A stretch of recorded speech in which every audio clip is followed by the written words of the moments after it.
It started not with a public statement, but with a message that was never meant to be heard. According to people close to the situation, tensions between Yaman and Sara had been building quietly for weeks. What finally exploded behind the scenes, however, was far more brutal than anyone expected. Sources claim that during a private confrontation, Yaman delivered what insiders now describe as a career-ending ultimatum. Not a warning. Not a negotiation. A final line drawn in anger and frustration. "I'll end your career." Those words, according to multiple insiders, were not said lightly. They were the result of accumulated resentment, broken trust, and a feeling that Ken had been pushed too far. People close to him say this wasn't about jealousy or ego. It was about control, boundaries, and what he believed to be a serious betrayal. From the outside, Yaman has always appeared composed and strategic. But insiders insist that this moment revealed a side of him rarely seen, direct, unforgiving, and fully aware of his influence. When Ken speaks, people listen. And when he threatens consequences, the industry takes it seriously. Those familiar with the confrontation say Sara was completely unprepared for the intensity. What she expected to be a tense discussion reportedly turned into a one-sided ultimatum. According to one source, Ken made it clear that if certain lines were crossed again, he would no longer stay silent, professionally or publicly. The shocking part wasn't just the threat itself, but the confidence behind it. Ken allegedly referenced connections, contracts, and reputations. Not as a bluff, but as facts. The message was unmistakable. This was no longer personal, it was professional warfare. People in Ken's inner circle say he felt cornered. That for months, he had chosen restraint over reaction, silence over exposure. But silence, in his view, had only emboldened the situation. And once that realization settled in, restraint disappeared. Industry insiders are now split. Some believe Ken's ultimatum was justified, a response to manipulation and provocation. Others argue it crossed a line that can't be uncrossed. Either way, everyone agrees on one thing: once such words are spoken, nothing remains the same. What makes this situation even more explosive is the timing. Yaman is at a peak moment in his career, with international projects and a carefully controlled public image. For him to risk controversy suggests that whatever happened behind closed doors mattered more than damage control. Sara, meanwhile, has remained silent. No denials. No statements. No visible reaction. That silence has only fueled speculation. Is she negotiating behind the scenes? Is she shocked? Or does she know something the public doesn't? According to insiders, this ultimatum wasn't meant to scare, it was meant to end something decisively. Whether it succeeds or backfires remains to be seen. But one thing is already clear: this wasn't a rumor. This wasn't gossip. This was a line crossed. And once crossed, there is no going back. Behind every ultimatum, there is a breaking point. And according to people close to Yaman, this one didn't come overnight. The tension between Ken and Sara had been escalating quietly, hidden from the public eye but painfully visible to those in their inner circles. Insiders claim that what pushed Ken over the edge was not a single incident, but a pattern. Repeated actions that he perceived as manipulative, damaging, and deliberately provocative. According to one source, Ken felt that his silence had been misinterpreted as weakness, and that realization changed everything. For months, Ken reportedly tried to keep things private. He avoided public confrontation, refused to respond to rumors, and chose distance over escalation. But distance, insiders say, only allowed the situation to spiral further. What began as a personal issue slowly turned into something that threatened his professional standing. Sources allege that Sara made moves behind the scenes that Ken saw as crossing an unforgivable line.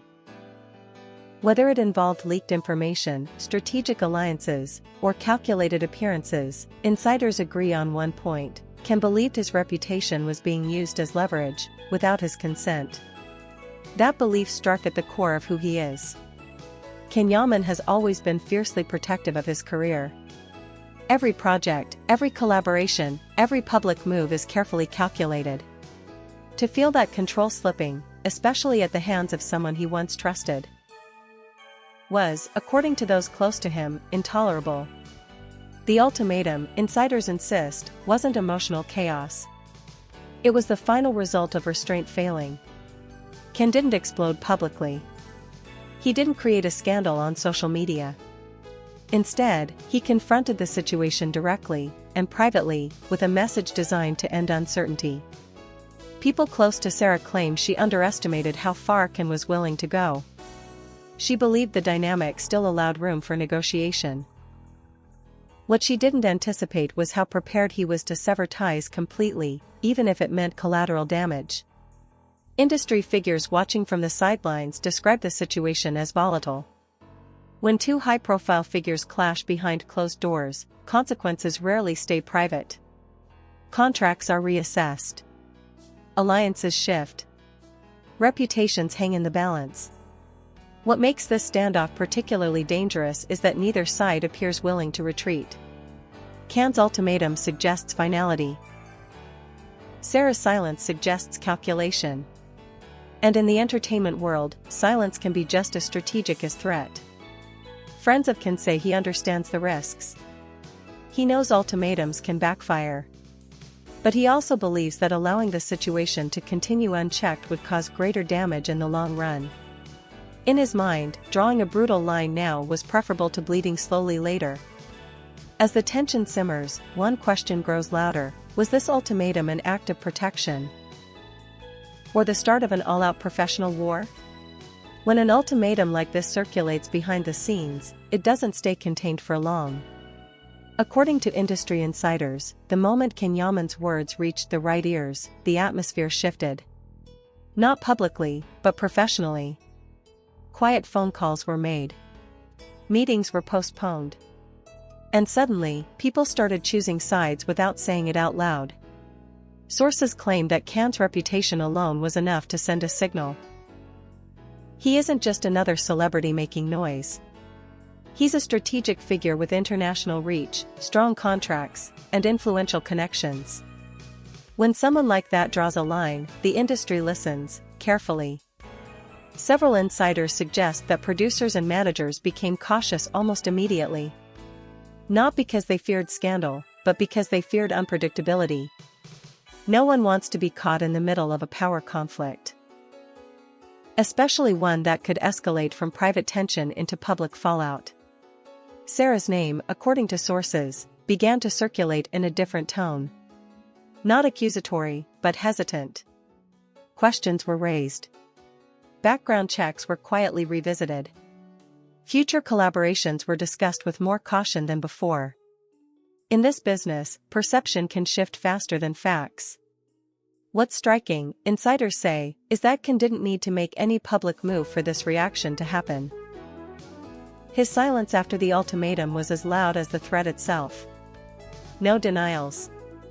No clarifications. Just controlled distance. And in the entertainment world, silence often confirms seriousness. People close to Ken insist that this was intentional. He wasn't interested in humiliation or exposure. His goal was containment. To stop what he saw as professional damage before it became irreversible. The ultimatum was the message. Everything after was strategy. Meanwhile, Sara's continued silence became increasingly suspicious to observers. Was she negotiating behind the scenes? Was she seeking protection? Or was she preparing a countermove? Insiders say that in situations like this, silence is rarely passive. Some believe Sara expected Ken to back down once the confrontation passed. Others argue she underestimated the long-term consequences of crossing someone who values control as much as he does. Either way, the balance had shifted. And everyone involved could feel it. What makes this situation particularly dangerous is that reputations don't collapse overnight. They erode quietly. Opportunities dry up. Doors stop opening. Calls go unanswered. And by the time the damage becomes visible, it's often too late to reverse. Friends of Ken say he is fully aware of this reality. He knows that threatening a career is not a symbolic act, it's a declaration of intent. And once declared, it changes how every interaction is perceived. This is no longer about emotion. It's about leverage. And leverage, once introduced, rarely disappears without consequences. The industry is watching closely now. Not for drama, but for the next move. As days passed, what unsettled people the most wasn't what Yaman said, it was what he didn't say. According to industry insiders, his silence after the ultimatum became a strategy in itself. No follow-up. No clarification. No attempt to soften the message. And in an industry driven by noise, that kind of restraint is often more intimidating than open confrontation. Sources close to can say this silence was deliberate. He had already delivered the message he wanted delivered. Repeating it publicly would only dilute its impact. Instead, he let uncertainty do the work.